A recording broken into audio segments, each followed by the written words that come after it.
बिस्मिल्लाहिर्रहमानिर्रहीम। अस्सलाम वालेकुम। JNN न्यूज़ के साथ मैं हूं सुमेरा सुलेमान। बढ़ते हैं खबरों की जानिब।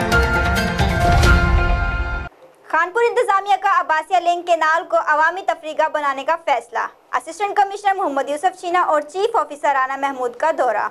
नहर को तरक्की कुमकुम फ्लोट्स और सकाफती बैनर से मुज़य्यन किया जाएगा। मज़ीद जानते हैं अनिल गौरी की इस रिपोर्ट में।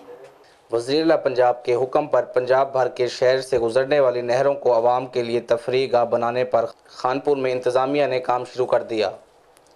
इस सिलसिले में असिस्टेंट कमिश्नर मोहम्मद यूसुफ चीना और chief officer municipal committee Rana Mahmood Ali ने अब्बासिया कनाल लिंक का दौरा किया। असिस्टेंट कमिश्नर खानपुर मोहम्मद यूसुफ चीना ने मीडिया से गुफ्तगू करते हुए कहा, अब्बासिया लिंक कनाल को आवाम की तफरीह के लिए बरकरी कुमकुमों फलूट्स और इलाकी सकावत से मुज़य्यन किया जाएगा। शहर की खूबसूरती और आवाम तफरीह के लिए मुखय्यर हजरात के साथ मिलकर काम करेंगे।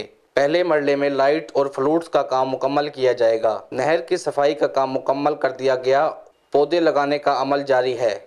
इन्होंने मजीद कहा, शहर की खूबसूरती बनाने में हर शहरी भी अपना अपना किरदार अदा करे। मेरे लिए शहर की तामीर व तरक्की और खूबसूरती अवलीन तरजीह है। कैमरा टीम के साथ मोहम्मद अनिल गौरी, JNN न्यूज़ खानपुर। बहुत शुक्रिया अनिल गौरी। तफसीलात से आगाह करने के लिए। मजीद खबरों और अपडेट्स के लिए देखते रहिए JNN न्यूज़।